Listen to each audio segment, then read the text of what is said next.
ठीक है, तो अब देखो कैसे करते हैं हम। अब तुम इस चीज को समझना। सपोज करो कि हमारे पास ये कोई शेल है। मान लो कि मेरे पास कोई शेल है, मान लो ये इसका सेंटर है, और मान लो इसका रेडियस है आर। शेल का मतलब क्या होता है? शेल का मतलब होता है जो अंदर से खाली है, जिसके अंदर कुछ नहीं है। और मैंने क्या वर्ड यूज किया था? Charged shell. वो शेल जो चार्ज्ड है, मतलब मैंने क्या कर रखा है, इस शेल को मैंने चार्ज कर रखा है। मतलब मान लो मैंने शेल पे पॉजिटिव चार्ज डाल रखा है, तो इस शेल के सरफेस पे क्या फैला हुआ है? मान लो कि इस शेल के सरफेस पे फैला हुआ है पॉजिटिव चार्ज। और कितना चार्ज फैला हुआ है? क्यू फैला हुआ है। कितना चार्ज फैला हुआ है? क्यू चार्ज फैला हुआ है। तो ये बेसिकली एक चार्ज शेल है। तो मुझे 3 जगह इलेक्ट्रिक फील्ड पता करनी है। कितनी जगह? मुझे 3 जगह इलेक्ट्रिक फील्ड पता करनी है। एक मुझे यहाँ पे अंदर पता करनी है, मान लो कोई पॉइंट है यहाँ पे। एक मुझे सरफेस पे पता करनी है, इस जगह, मतलब सरफेस पे कितनी है। एक मुझे बाहर पता करनी है कि शेल के बाहर कितनी है। तो मुझे 3 पॉइंट पे पता करनी है। पहला पॉइंट ये जो स्फीयर के अंदर है, दूसरा पॉइंट ये जो स्फीयर के ऊपर है सरफेस पे, तीसरा पॉइंट ये जो स्फीयर के बाहर है यहां कहीं। तो मुझे 3 जगह क्या पता करनी है? इलेक्ट्रिक फील्ड पता करनी है। देखो कैसे करेंगे। तो इस डेरिवेशन के 3 पार्ट है। तीनों पार्ट बहुत इंपॉर्टेंट है। कोई हाईफाई टॉपिक नहीं है, बहुत फर्जी और आसान टॉपिक है। लेकिन आगे बढ़ने से पहले तुम्हें 2 चीजें मैं रिवाइज करा देता हूं। याद है मैं तुम्हें गॉस थ्योरम पढ़ाया था कि नेट इलेक्ट्रिक फ्लक्स क्या होता है? Charge enclosed upon epsilon not. Net electric flux कितना होता है? नेट इलेक्ट्रिक फ्लक्स कितना होता है? Charge enclosed divided by epsilon not. यार महिमा, मैं तो स्क्रीन शेयर कर रखी है यार। तुम सबको मेरी स्क्रीन नहीं दिख रही कि दिख रही है स्क्रीन? स्क्रीन तो दिख रही होगी यार मेरी। दिख रही है सर। हाँ यार, मेरे साथ यहाँ पे ये दिक्कत नहीं है महिमा। तुम एक बार चेक करो यार, या फिर वापस रीजॉइन करो, शायद दिख जाए तुम्हें। देखो, ये गॉस थ्योरम है। याद है गॉस थ्योरम क्या बोलती है? गॉस थ्योरम ये बोलती है कि जो नेट इलेक्ट्रिक फ्लक्स होता है किसी भी क्लोज सरफेस के थ्रू, वो क्या होता है? Charge enclosed divided by epsilon not. और चार्ज एनक्लोज का मतलब क्या होता है? चार्ज एनक्लोज का मतलब है चार्ज इनसाइड, या तो अंदर है, और ऑन द सरफेस, या फिर जो सरफेस के ऊपर है। कहां पे? ऊपर। तो चार्ज एनक्लोज का मतलब क्या है? वो जो चार्ज जो या तो सरफेस के अंदर है या सरफेस के ऊपर है। चार्ज इनसाइड और ऑन द सरफेस। तो देखना, अब हम चार्ज शेल के लिए इलेक्ट्रिक फील्ड कैसे निकालेंगे। तो लिखो अपनी कॉपी में, टॉपिक लिखो डेरिवेशन, यहाँ पे डी लिखना। डी मतलब डेरिवेशन है। तो लिखो electric field, electric field inside charge shell. सबसे पहला टॉपिक लिखो कि चार्ज शेल के अंदर कितनी इलेक्ट्रिक फील्ड होती है। ठीक है, तो आपको क्या करना है, देखो, अगर मान लो एग्जाम में क्वेश्चन आ जाए कि डिराइव करो ये चीज, तो पहले आप एक शेल बनाना। ये अपनी शेल तैयार हो गई। ठीक है, अब क्या करियो, शेल पे पॉजिटिव चार्ज दे दो। चलो ये शेल पे पॉजिटिव चार्ज दे दिया, तो ये हम शेल पे कर रहे हैं, पॉजिटिव चार्ज कर रहे हैं। अंदर तो खोखला है, अंदर तो कुछ है नहीं, तो ये शेल का पॉजिटिव चार्ज आ गया। और ये शेल का सेंटर है। और मान लो कि ये रेडियस आपको आर दे रखी है और चार्ज है क्यू। और मान लो मुझे यहां कहीं इलेक्ट्रिक फील्ड पता करनी है, इस जगह। मान लो ये पॉइंट नंबर 1 है। ठीक है, तो देखो अपन क्या करते हैं। अब तुम सब ध्यान से देखना, यहां पे एक इमेजिनरी शेल बनाओ, छोटा सा। यहां पे क्या करो, एक छोटा सा इमेजिनरी शेल बनाओ। और मान लो कि इस शेल का रेडियस है आर। ठीक है, मैंने क्या क्या, देखो, मुझे ये पता करना है कि शेल के अंदर कितनी इलेक्ट्रिक फील्ड है। तो मैंने शेल के अंदर एक पॉइंट लिया, 1 पॉइंट। तो मेरे को ये पता करना है कि इस पॉइंट पे इलेक्ट्रिक फील्ड कितनी है। तो यहां पे अंदर एक छोटा सा इमेजिनरी शेल बनाओ। अब इसके लिए अपन फ्लक्स निकालते हैं।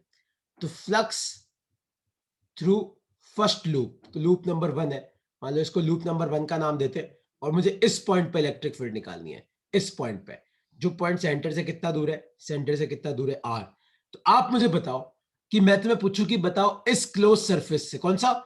ये डॉटेड वाला, सबको डॉटेड क्लोज सरफेस दिख रहा है यहाँ पे, देखो ये जो गोला मैंने अंदर बना रखा है। तो इसके थ्रू फ्लक्स कितना होगा? तो फ्लक्स होता क्या है? Charge enclosed divided by epsilon not. इतना ही होता है कि कितना चार्ज बंद है अपन एप्सिलॉन नॉट। लेकिन तुम ध्यान से देखो, सारा का सारा चार्ज तो कहां पे है? ध्यान से देखो, सारा का सारा चार्ज कहां पे है? सरफेस पे है। क्या तुम्हें यहाँ पे अंदर कोई भी चार्ज दिख रहा है? क्या अंदर मतलब इसके अंदर? ध्यान से देखो, ये जो मैंने डॉटेड लाइंस बना रखी है, इसके अंदर तुम्हें कोई भी चार्ज दिख रहा है? देखो कोई चार्ज नहीं है, क्योंकि सारा का सारा चार्ज तो कहां बैठा हुआ है? देखो सरफेस पे बैठा हुआ है। तो आपका चार्ज एनक्लोज्ड क्या है? जीरो। तो आपका फ्लक्स फर्स्ट लूप कितना हो गया? जीरो। और जब फ्लक्स ही जीरो है तो आपकी इलेक्ट्रिक फील्ड भी कितनी हो जाएगी? जीरो। तो आपकी इलेक्ट्रिक फील्ड कितनी हो जाएगी? जीरो। तो याद रखना, कोई भी चार्ज शेल होता है ना, कोई भी चार्ज शेल, तो उसके अंदर आप कोई भी पॉइंट ले लो, वहां पे आपका इलेक्ट्रिक फील्ड का वैल्यू कितना होता है? जीरो होता है ना? वहां पे इलेक्ट्रिक फील्ड का वैल्यू क्या होता है? जीरो होता है। कैसे जीरो होता है? क्योंकि फ्लक्स क्या होता है? Charge enclose divided by epsilon not. ठीक है, इलेक्ट्रिक फ्लक्स क्या होता है? कितना चार्ज बंद है अपॉन एप्सिलॉन नॉट। लेकिन यहां पे जो मैंने अंदर आपको इमेजिनरी स्फीयर बना के दिया है, इसके अंदर तो कोई चार्ज ही नहीं है यार। सारा का सारा चार्ज का है? ये देखो, ये रहा। क्या ये चार्ज अंदर है? नहीं। तो आपका चार्ज एनक्लोज्ड जीरो है, तो आपका फ्लक्स क्या हो गया? जीरो हो गया। आया समझ में? लिख लो अपनी कॉपी में। और पता है वो एसर्शन रीजन क्वेश्चन आता है ना, उसमें ऐसा आता है कि मान लो तुम्हें एसर्शन दे रखा है, ये मान लो आपको एसर्शन दे रखा है कि electric field inside a charge sphere is zero.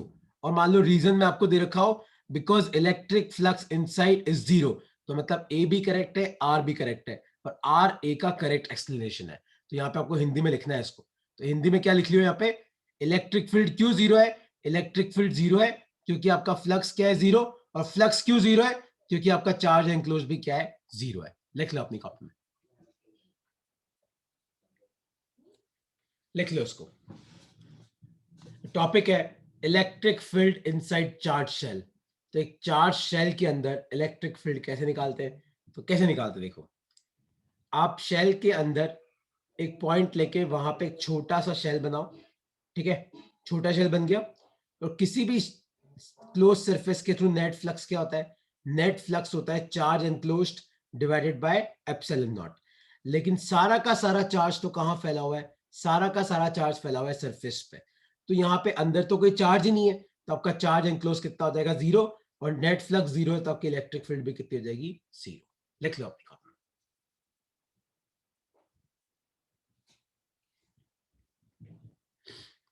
किसी को कोई डाउट है तो तुम पूछ सकते हो, नहीं तो मैं इसके न्यूमेरिकल पे जा रहा हूँ।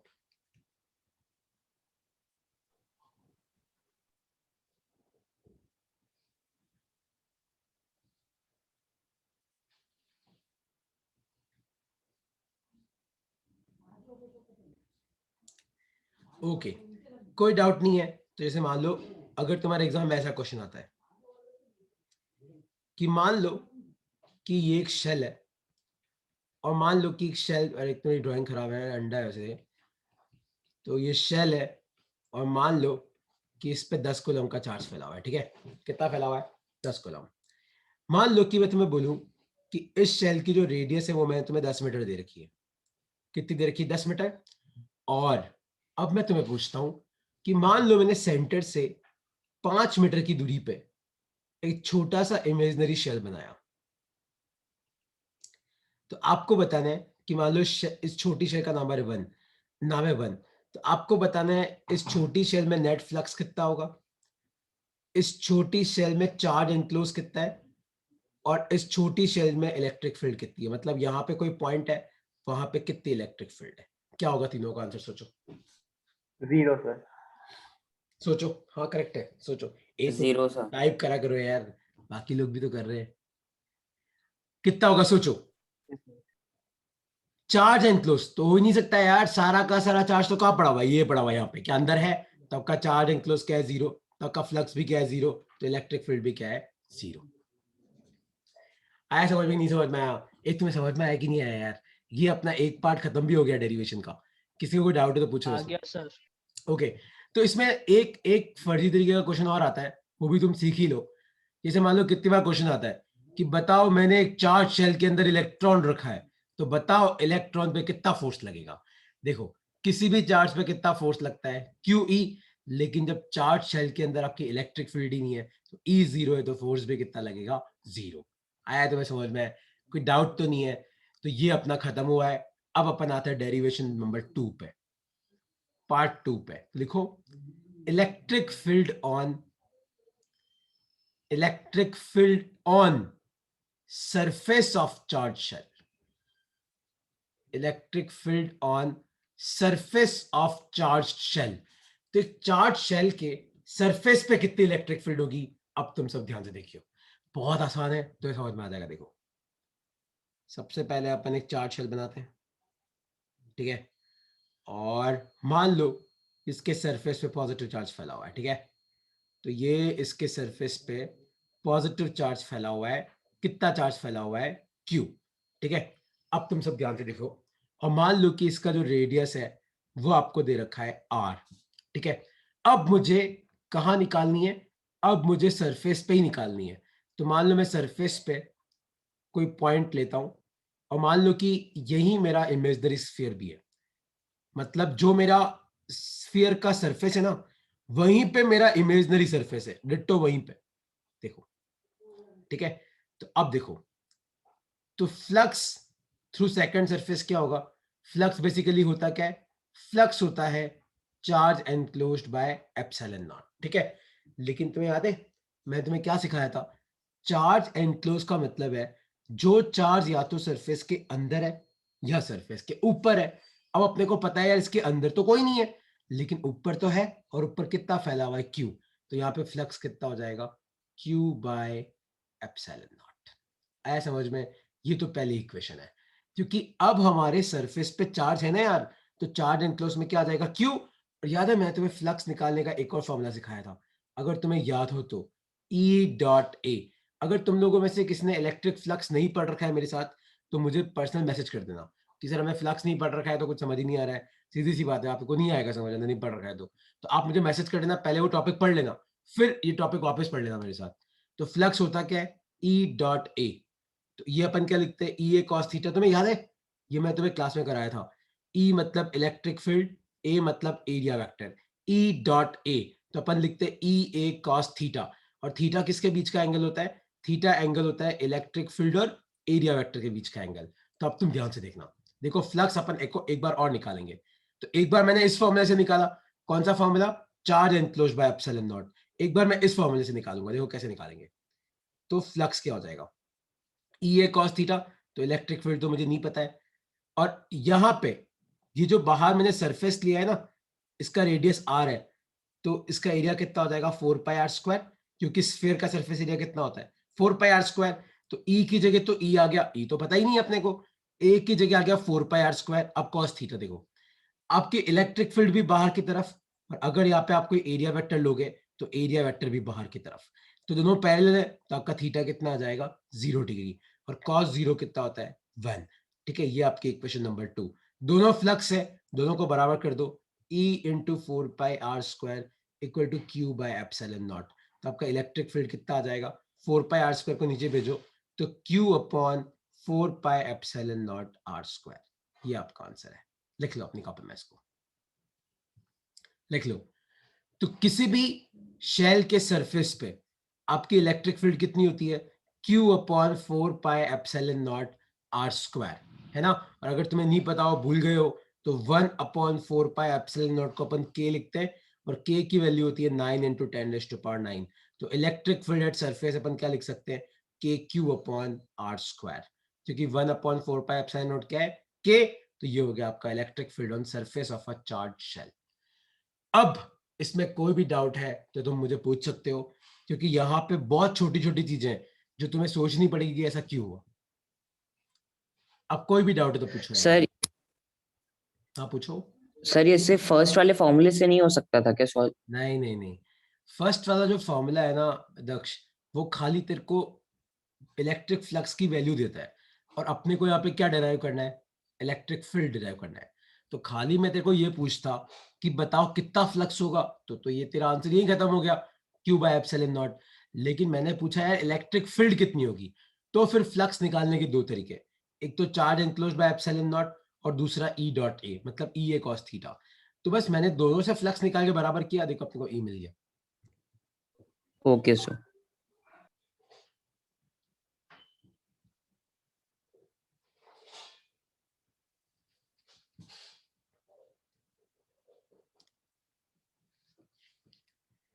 देखो तुम्हें डाउट है तो तुम्हें पूछना पड़ेगा इसलिए कैसे हो रहा है ना। कोई भी डाउट है पूछ लो यार, कोई फर्क नहीं पड़ता, तुम बोलो वापस करा दो, मुझे कोई फर्क नहीं पड़ेगा। सर हाँ पूछो। सर अब ये जैसे आपने वो electric field inside the electric sorry charge shell बताया ना, इनसाइड द चार्ज शेल, तो उसमें इलेक्ट्रिक फील्ड हमेशा ही जीरो रहेगा। करेक्ट, मतलब अगर चार्ज शेल है तो अंदर कोई भी पॉइंट ले लो, अंदर चाहे सेंटर भी हो जाए, तेरा अंदर तो इलेक्ट्रिक फील्ड हमेशा ही जीरो रहेगा, हमेशा। Okay sir. और सरफेस पे के क्यू बाय आर स्क्वायर, ये वैल्यू तुम लोगों को याद रखनी है ना।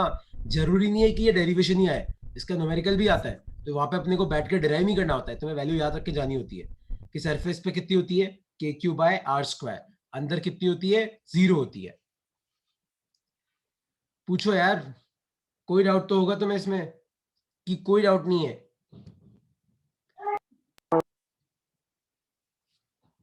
देखो मैं तुम्हें एक बार वापस री एक्सप्लेन करता हूँ, देखो मैंने कैसे किया, देखिए देखो वापस मैं इस पूरे को कर रहा हूँ, जिसने नहीं लिखा है लिख लो एक बार।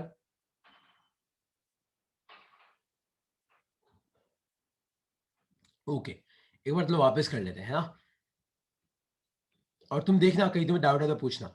सबसे पहले मैंने शेल बनाई, तुम्हें इतना करना है, फिर आपको शेल को पॉजिटिव चार्ज देना है, तो देखो शेल की सरफेस में मैंने कितना चार्ज रखा, क्यू चार्ज रखा, हो गया।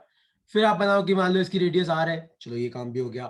फिर अब अपने को सरफेस पे इलेक्ट्रिक फील्ड पता करनी है, तो आपका जो लूप बनाओ ना, आपका जो आप इमेजिनरी सरफेस बनाओ, वो भी आप कहाँ पे बनाना, सरफेस भी बनाना।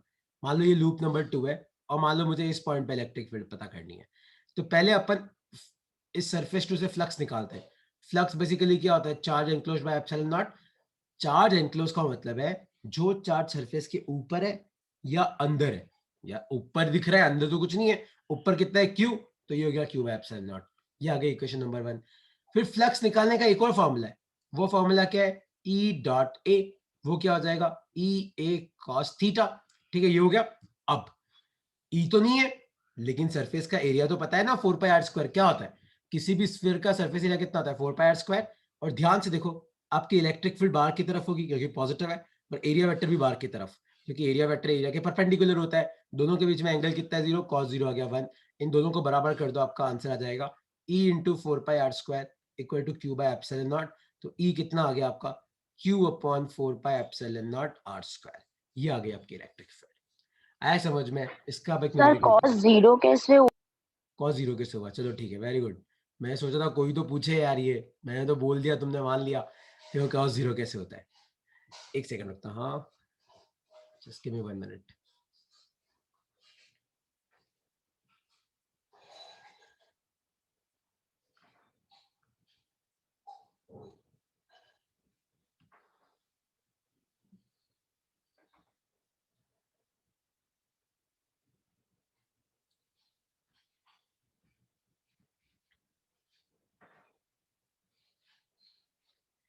ठीक है, जिसे ना, अब तुम ध्यान से देखो, तुम्हें याद है मैंने तुम्हें ना property of electric field lines पढ़ाई थी, याद है? मैं तुम्हें एक प्रॉपर्टी पढ़ाई थी इलेक्ट्रिक फील्ड लाइंस की, कि इलेक्ट्रिक फील्ड लाइंस हमेशा चार्ज कंडक्टर के क्या होती है, परपेंडिकुलर होती है, याद है? मैं तुम्हें जहां पे भी आपकी इलेक्ट्रिक फील्ड लाइन होगी वो परपेंडिकुलर होगी। अगर तुम्हें नहीं पता है तो वापस सुन लो, अगर कोई भी चार्ज सरफेस होता है ना, कोई भी चार्ज सरफेस कंडक्टर, तो इलेक्ट्रिक फील्ड लाइंस वहां पे हमेशा क्या होती है, परपेंडिकुलर होती है। तो देखो जिसने भी ये क्वेश्चन पूछा आप समझो, मान लो ये सेंटर है, देखो यहाँ पे आप कोई भी छोटा सा एरिया लो, तो तुम्हें अगर नहीं पता हो तो ये सर्कल की प्रॉपर्टी है कि सर्कल के किसी भी पॉइंट पे अगर अपन नॉर्मल बनाते ना, तो वो नॉर्मल पता है कहां से पास करता है, सेंटर से पास करता है। और देख, तो ये तो हो गया तेरा एरिया वेक्टर, और इलेक्ट्रिक फील्ड भी क्या होगी यहाँ पे, परपेंडिकुलर होगी, मतलब बाहर की तरफ, पॉजिटिव है तो बाहर की तरफ। तो ध्यान से देखो और मुझे बताओ कि अगर दो चीजें पैरेलल है तो उनके बीच में एंगल कितना होता है, 0 डिग्री, तो इसलिए यहाँ पे थीटा मैंने कितना लिया, 0 डिग्री लिया। Okay sir. हाँ, अगर जैसे कुशल आप पूछ रहे हो सरफेस से नेगेटिव हो तो अरे कोई फर्क नहीं पड़ता, नेगेटिव है तो एरो ऐसे कर लियो, नेगेटिव है तो एरो ऐसे बना लेना टूवर्ड्स द सरफेस, क्योंकि नेगेटिव इलेक्ट्रिक फील्ड को बुलाता है, पॉजिटिव इलेक्ट्रिक फील्ड को भगाता है। तो अगर मान लो सरफेस में नेगेटिव फैला हुआ है तो इलेक्ट्रिक फील्ड अंदर की तरफ, पॉजिटिव फैला हुआ है तो इलेक्ट्रिक फील्ड बाहर की तरफ, बस ये डिफरेंस है। तो देखो ये वाला क्वेश्चन तुम सॉल्व करो, मुझे बताओ। मान लो कि ये कोई शेल है, ठीक है, मान लो इस पे 10 कूलम का चार्ज है, ये सेंटर है, और मान लो रेडियस 10 मीटर है, और मान लो कि यहाँ पे कोई सरफेस नंबर 2 है, ये आपका सरफेस नंबर 2 है, यही सरफेस मतलब ये वाला, यही आपका सरफेस नंबर 2 है, ठीक है, ये आपका जो आपका सरफेस है वही सरफेस 2 है, ठीक है यार। तो आपको बताना है कि इसके थ्रू फ्लक्स कितना होगा, चार्ज एनक्लोज कितना है, और इलेक्ट्रिक फील्ड कितनी है। ट्राई करो करो ट्राई करो, कितना है फ्लक्स, चार्ज एनक्लोज कितना है सरफेस 2 पे, और इलेक्ट्रिक फील्ड कितनी है सरफेस 2 पे।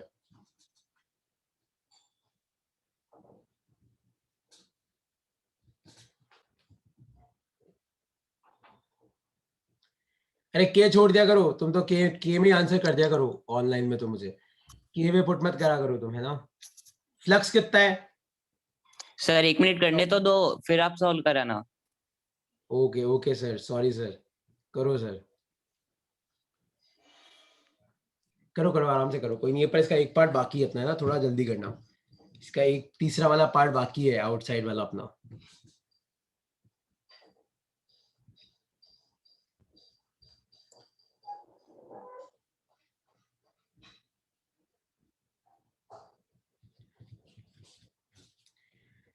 मांडव साहब हो गया कि नहीं हुआ? हाँ बस लास्ट स्टेप चल रही है। देखो ये है चार्ज एनक्लोज्ड, ठीक है, चार्ज एनक्लोज का मतलब है जो चार्ज सरफेस के ऊपर है अंदर है, सरफेस के ऊपर कितना है 10 कूलम, ये आ गया। नेट फ्लक्स कितना हो जाएगा, 10/ε0 हो जाएगा, क्योंकि चार्ज एनक्लोज जैसे ε0 तो ये छोड़ दो, उसको वैल्यू पुट मत करो। इलेक्ट्रिक फील्ड मैंने तुम्हें क्या कहा था, KQ/r², सब कुछ तो है यार अपने पास, K भी है, Q भी है, R² भी है, और यूनिट लगाना मत भूलना, न्यूटन अपॉन कूलम। और अगर मान लो चार्ज आपका पॉजिटिव है तो इलेक्ट्रिक फील्ड बाहर की तरफ, चार्ज आपका नेगेटिव है तो इलेक्ट्रिक फील्ड अंदर की तरफ। अंदर की तरफ ये नहीं कि मतलब अंदर की तरफ बना दो, अंदर की तरफ मतलब आपको एरो उल्टा करना है बस। अंदर कभी भी इलेक्ट्रिक फील्ड लाइन में बनाना, क्योंकि अंदर इलेक्ट्रिक फील्ड हमेशा कितनी होती है, 0 होती है। इलेक्ट्रिक फील्ड लाइन हमेशा सर? कहाँ सर से होगा? सेकंड वाला हाँ सर, सेकंड वाला पार्ट लास्ट में तो आपने EA cos थीटा से करके बताया था। हाँ तो हाँ सर अब तो खाली वैल्यू याद रखनी है ना। अब तो मैंने बोला कि चार्ज एनक्लोज कितना है बताओ, और फ्लक्स कितना है बताओ, और इलेक्ट्रिक फील्ड कितनी है बताओ। अब अपने को डेरिवेशन थोड़ी करना है, चार्ज एनक्लोज कितना है 10 कूलम, खत्म। फ्लक्स कितना है, अब फ्लक्स निकालने के दो फॉर्मूले, एक तो EA cos थीटा भी है, एक charge enclose by epsilon not भी है। लेकिन EA cos थीटा लगाओगे कैसे, क्या EA क्या तुम्हारे पास नहीं है, लेकिन ये वाला फॉर्मूला तो है तुम्हारे पास, तो तुम ये वाला फॉर्मूला यूज करो, charge enclose by epsilon not. तो इससे कितना आ जाएगा 10/ε0, और इलेक्ट्रिक फील्ड कितनी होती है KQ/r²। तो E होता तो मैं यहाँ पे EA cos थीटा भी लगा देता, पर पहले E निकालना पड़ेगा ना, फिर चाहो तो वो लगा दो, आंसर वही आएगा, कोई फर्क नहीं पड़ेगा। इसलिए मैं बोल रहा हूँ डेरिवेशन अलग है, फॉर्मूले अलग है, तो फॉर्मूले अलग से तो मैं याद रखूंगा। ओके, और अब इस डेरिवेशन का तीसरा पार्ट लिखो अपनी कॉपी में, इलेक्ट्रिक फील्ड आउटसाइड मतलब बाहर, आउटसाइड चार्ज शेल। एक चार्ज शेल के बाहर कितनी इलेक्ट्रिक फील्ड लाइन होती है, आपको वो पता करना है। अब देखो ध्यान से सुनो कैसे करते हैं इसको। मान लो कि ये कोई चार्ज शेल है, और मान लो इसमें पॉजिटिव चार्ज फैला हुआ है। कहाँ फैला हुआ है चार्ज, सरफेस से फैला हुआ है। कितना चार्ज फैला हुआ है, Q फैला हुआ है, और मान लो कि इसका रेडियस आपको दे रखा है R, ठीक है। पर मुझे तो यहां पे इलेक्ट्रिक फील्ड पता करनी है इस जगह, तो मान लो कि मैं वहां पे एक क्लोज सरफेस बनाता हूं, एक इमेजिनरी क्लोज सरफेस, और मान लो इस सरफेस का नाम है 3, और मान लो यहाँ पे कोई पॉइंट है, मुझे वहां इलेक्ट्रिक फील्ड पता करनी है। तो इलेक्ट्रिक फील्ड लाइन होगी कैसे, देखो ऐसे होगी, चालू पॉजिटिव पे होती है। शेल के अंदर गलती से भी कोई इलेक्ट्रिक फील्ड मत बनाना, इलेक्ट्रिक फील्ड लाइन चालू कहाँ से करना, शेल के सरफेस से चालू करना, ठीक है। अब मुझे इस पॉइंट पे मतलब यहां से पता करनी है, और वो पॉइंट मान लो सेंटर से कितना दूर है, R दूर है। तो कैसे पता करेंगे, देखो पहले आप मुझे बताओ फ्लक्स थ्रू थर्ड सरफेस होगा कितना? फ्लक्स क्या होता है? किसी भी क्लोज सरफेस के थ्रू फ्लक्स क्या होता है? Charge enclosed bye epsilon not. ध्यान से देखो तो आपका पूरा का पूरा स्फीयर इस तीसरे सरफेस के अंदर बंद है ना? देखो तीसरा सरफेस बड़ा है और आपका पूरा का पूरा स्फीयर अंदर है, तो स्फीयर पे चार्ज कितना है? क्यू। तो चार्ज एनक्लोज कितना हो जाएगा? Q by epsilon. क्योंकि चार्ज एनक्लोज का मतलब क्या है? जो चार्ज सरफेस के अंदर है या सरफेस के ऊपर है। ऊपर तो कुछ है ही नहीं, जो है वो अंदर है, जो कि आपका जो स्फीयर है वो तो अंदर ही पड़ा हुआ है, ये आ गया। उसी तरीके से फ्लक्स निकालने का एक और फॉर्मूला है, वो क्या है? ई डॉट ए, या फिर अपन उसको लिख सकते हैं ई ए कॉस थीटा। तो ई की जगह तो ई आ जाएगा। अब एरिया ध्यान से देखना, अब जो मैंने ये बड़ा वाला डॉटेड लाइन बनाया है, अब ध्यान से देखो इस बड़े वाले स्फीयर का रेडियस कितना है? छोटा आर। तो एरिया की जगह क्या आ जाएगा? 4πr²। और cos 0 तो अभी भी कितना रहेगा? cos 0 अभी भी कितना रहेगा? 1। क्योंकि आपका इलेक्ट्रिक फील्ड भी बाहर की तरफ, आप एरिया वेक्टर लो वो भी बाहर की तरफ। तो ये आ गया आपका फ्लक्स थ्रू थर्ड सरफेस। अब इन दोनों को बराबर करो तो आपका ई कितना आ जाएगा? Q/4πε0r²। या फिर अपन इसको लिख सकते हैं KQ/r²। आपका r जो है वो रेडियस से बड़ा है। क्यों? क्योंकि अब आपका पॉइंट का है सरफेस के बाहर है, ऊपर की तरफ। तो यहाँ पे भी आपका फॉर्मूला वही है KQ/r², लेकिन यहाँ पे r रेडियस नहीं है। r का मतलब है डिस्टेंस फ्रॉम सेंटर। r का मतलब है अब आपका पॉइंट सेंटर से कितना दूर है, डिस्टेंस फ्रॉम सेंटर। तो याद रखना, अगर पॉइंट अंदर है तो इलेक्ट्रिक फील्ड 0, पॉइंट सरफेस पे है तो KQ/रेडियस का स्क्वायर, और पॉइंट अगर बाहर है तो KQ/ छोटे r का स्क्वायर। r का मतलब होता है डिस्टेंस फ्रॉम सेंटर। ये आपका तीसरे पार्ट का आंसर है, लिख लो अपनी कॉपी में।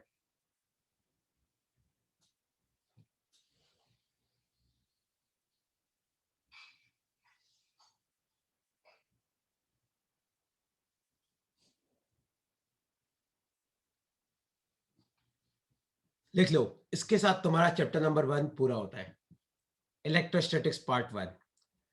अब कोई भी डाउट है इसमें तो मुझे पूछ सकते हो कि सर आपने यहाँ पे कैसे किया। तो आपको शेल बनाना है, शेल पे चार्ज फैलाना है, शेल के बाहर अब मैंने को किसी पॉइंट पे इलेक्ट्रिक फील्ड निकालनी है, तो वहां पे मैंने एक इमेजनरी सरफेस बनाया, इसको बोलते हैं इमेजनरी गॉसियन सरफेस। तो अगर बुक में कहीं गॉसियन वर्ड लिखा हो घबराना मत, इसको बोलते हैं इमेजनरी गॉसियन सरफेस। मतलब हम इमेजिन कर रहे हैं कि यहाँ पे एक सरफेस है और फिर वहां से फ्लक्स और इलेक्ट्रिक फील्ड निकाल रहे हैं।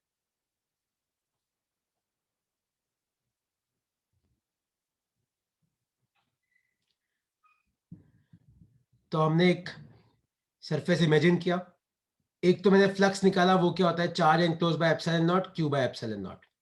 फ्लक्स निकालने का एक और तरीका क्या है? E डॉट ए मतलब E A cos theta. E की जगह E, A की जगह 4πr² cos 0 1। 4πr² कहां से आया? क्योंकि यहाँ पे आपने जो इमेजनरी सरफेस बनाया, मान लो इसका रेडियस है r, तो ये जो बड़ा वाला स्फीयर है इसका एरिया कितना हो जाएगा? 4πr², क्योंकि यहाँ पे वो एरिया आता है जो आपने इमेजिन किया है। ठीक है, ये आपका आंसर आ गया। ठीक है, अब देखो मैं इसका तुम्हें क्वेश्चन कराता हूं। सपोज करो मैं तुम्हें बोलूं कि ये एक शेल है, मान लो इस पर 20 कूलम चार्ज फैला हुआ है और मान लो इसका रेडियस आपको दे रखा है 10 मीटर, पर आपको बताना है कि यहां पे इलेक्ट्रिक फील्ड कितनी होगी इस जगह। ये भी आपको 10 मीटर दे रखा है और ये रेडियस भी आपको 10 मीटर दे रखी है, और मान लो कि ये पॉइंट है ए, आपको बताना है ए पॉइंट पे इलेक्ट्रिक फील्ड कितनी होगी। ट्राई करो, क्या आएगा इसका आंसर?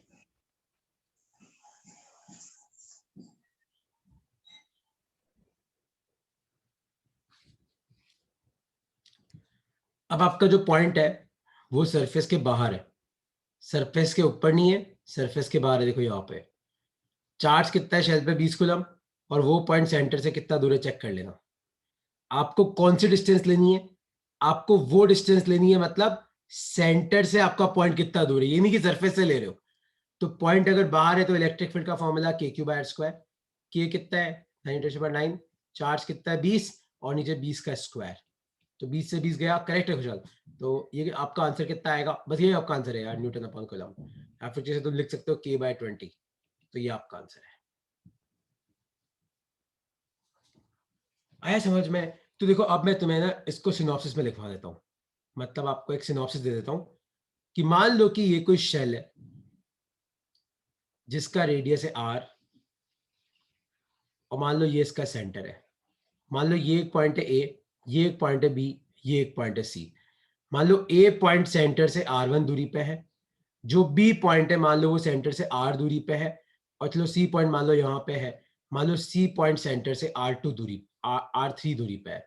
ठीक है, तो देखो इलेक्ट्रिक फील्ड एट a तो क्या होगा 0, इलेक्ट्रिक फील्ड एट b मतलब सरफेस से वहां पे कितना होगा KQ/r², और इलेक्ट्रिक फील्ड एट c, तो c सेंटर से कितना दूर है r3, तो वहां पे इलेक्ट्रिक फील्ड कितनी हो जाएगी KQ/r3 का स्क्वायर। तो ये आपको तीनों इलेक्ट्रिक फील्ड याद रखनी है।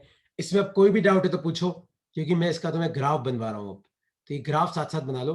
मान लो ये इलेक्ट्रिक फील्ड है और ये r है, और मान लो ये r इक्वल टू r है। तो देखो होता क्या है, जब तक आप सेंटर से सरफेस तक नहीं पहुंच जाओगे तब तक आपकी इलेक्ट्रिक फील्ड कितनी है 0। तो शुरू में इलेक्ट्रिक फील्ड कितनी है 0। जैसे ही आप सरफेस से पहुंचोगे तो सरफेस पे कितनी होती है, सरफेस पे होती है KQ/r², और फिर जैसे जैसे आप सरफेस से दूर जाओगे तो आपकी इलेक्ट्रिक फील्ड घटेगी। तो ये आपका ग्राफ बनता है E inversely proportional to r²। तो मतलब क्या है, सेंटर, ये मतलब r0, तो सेंटर से सरफेस तक तो 0, सरफेस पे अचानक इलेक्ट्रिक फील्ड बढ़ जाती है, कितनी होती है KQ/r², और फिर जैसे जैसे आप सरफेस से दूर जाओगे आपकी इलेक्ट्रिक फील्ड घटती जाएगी। तो ये आपका ग्राफ है किसका, E वर्सेस R का ग्राफ है। फॉर किसके लिए, एक चार्ज शेल के लिए। बना लो इसको अपनी कॉपी में, ठीक है। तो इसके साथ ये पूरा डेरिवेशन अपना यहाँ पे खत्म होता है ना। इसमें अब कोई भी डाउट है तो तुम मुझे पूछ सकते हो यार।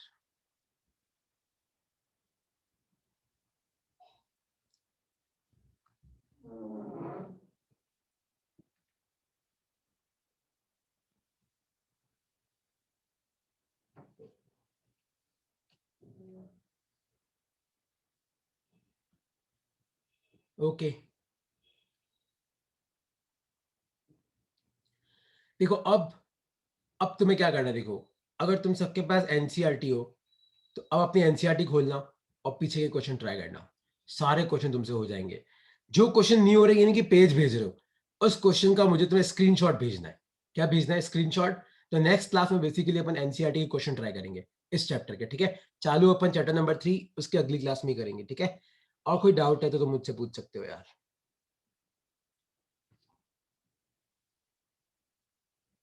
ओके